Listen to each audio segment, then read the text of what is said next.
to take a look at the New York State Question Sampler. It is a fantastic tool to use to get your students prepared for computer-based testing.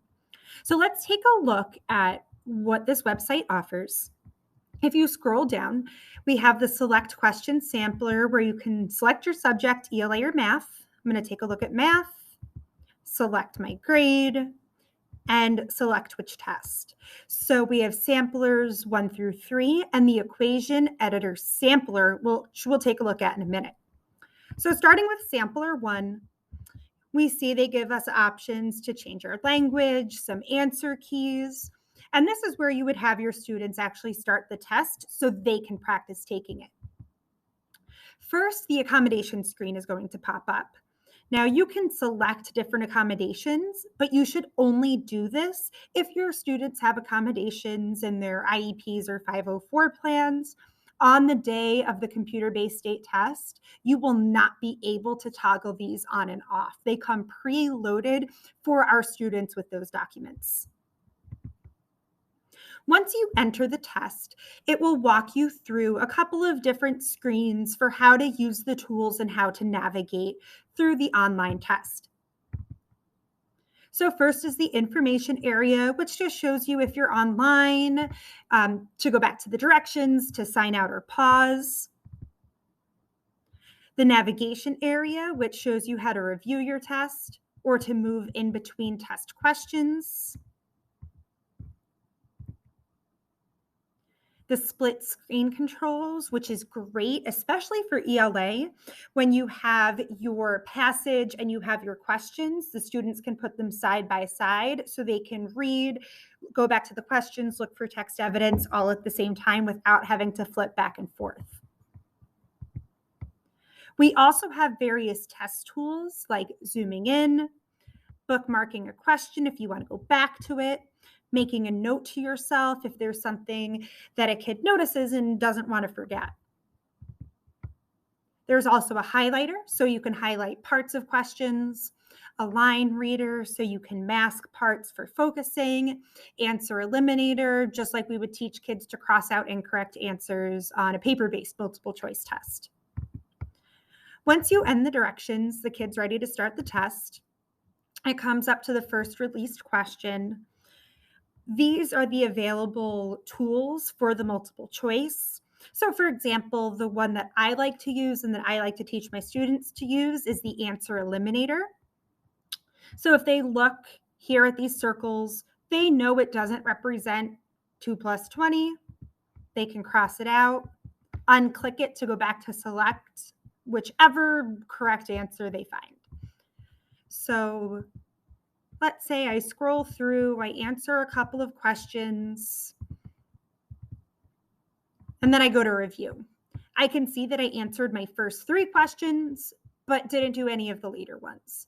So let's just hop down to the last question, for example. Here we have one of those questions where the kids have to show their work. And showing your work on a computer-based test can be tricky, which is why it's so important that we practice with our students. So in this software, they can go in and do mixed numbers. They can put in equations. They can make number lines. There's all different tools in here that really just take practice and some fiddling around with. Something else that I really like is the draw feature. Oh, there it is. So you can have kids, let's say, draw number lines. They can make arrays, visual models. Very handy, but just something that we've got to get used to when taking a computer-based test. So then you're ready to review and submit test. It'll let you submit even if you're not all the way done. And with these practice tests, the teachers don't actually get any results back. There's no way to sign in or on the back end for us to get that. So if you do want to see your students' work on the test or on a specific question, I would recommend having them take a screenshot. They can then submit it to your Google Classroom, share the screenshot with you, some different options if you want to see the actual work. So if we go back to the question sampler, Let's stick with math, stick with third grade. There is this equation editor sampler. Now, let's say that you finished all the samplers, or there's a question that you want to write, or from another release test that you want your kids to practice. This is a fantastic tool because it's only the math tools without any questions attached. So you can post your question in Google Classroom, put it up on your smartboard, give it to a kid on paper, and then they get to practice doing the work on the computer. Just like in the released questions in the sampler, they have the option for all of these tools and equations, as well as a draw feature. So again, just keep practicing these. The more we get these tools into our kids' hands, the better off they're going to be when we get to the computer-based state test. Now, just to pop over to ELA real quick, we won't spend too much time looking at ELA. It's very similar to our math, same accommodations, same directions.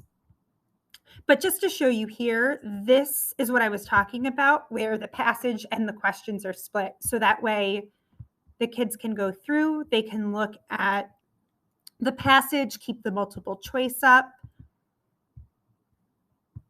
and they can actually move it over